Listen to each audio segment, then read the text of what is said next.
और जो व्यक्ति चलना सीखते हैं, वचन कहता है कि जब तुम मसीह में आए तो सबको एक जैसा विश्वास पिलाया गया।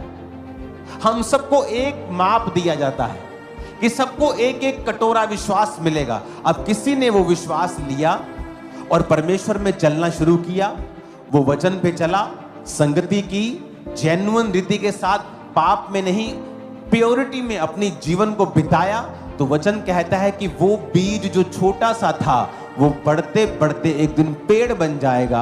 और ये किन लोगों के लिए है? उन लोगों के लिए जिन्होंने परमेश्वर के उस विश्वास को जो पहले दिन उन्हें मिला था उसको बनाए रखा। आज बहुत से लोग हैं जो डर के मारे बपतिस्मा नहीं ले पा रहे, अभी तक 8-8 साल के चर्च में मेंबर हैं और उन्हें शर्म भी नहीं आती है कि हम बैप्टाइज नहीं हैं। मुझे आज अगर तुम्हारा एक्सीडेंट हो जाए और तुम मर जाओ और तुम नरक चले जाओ, तुम वहां पछतावा कभी खत्म नहीं होगा कि मेरे पास समय था बपतिस्मा लेने का। जब आप मसीह में आते हैं आपको विश्वास दिया जाता है, आपको अनॉइंट कर दिया जाता है। अब आपको उस मसीह में बढ़ना है, क्योंकि बिना मसीह के बढ़ने से सब चीजें बेकार हैं, व्यर्थ हैं। अनॉइंटिंग आपको उन जगहों पे लेके जाती है जहां आप काबिल नहीं थे। वचन कहता है कि वरदान रास्ते खोल देते हैं। वरदानों के द्वारा सेवकाइयां स्थिर होती हैं, जिंदगियां स्थिर होती हैं। वचन हमें संभाल के रखता है।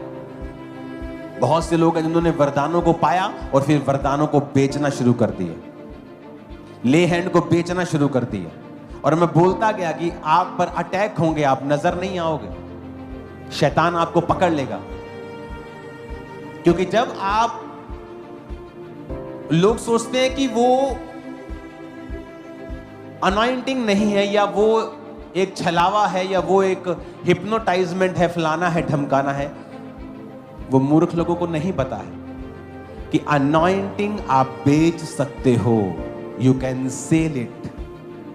जब एक जेंटलमैन व्यक्ति किसी भाई के घर जाता है और उसे एक पेन दे के आता है कि ये ले गिफ्ट, और जब वो आपस में सहमत नहीं होते तो वो जेंटलमैन कभी 1 साल बाद उसके घर नहीं जाता कि मैंने तुझे पेन दिया था, मुझे वो पेन वापस कर दे। जब परमेश्वर आपको वरदान देता है वो वरदान कभी वापस नहीं लेता। अगर आप परमेश्वर के साथ सहमत नहीं हैं और आपने अपनी जिंदगी को बिगाड़ लिया है, आपने अनॉइंटिंग को बेचा है, आपने कैरेक्टर से बाहर होकर काम किए हैं, मसा आपको छोड़ के नहीं जाएगा, परमेश्वर चला जाएगा।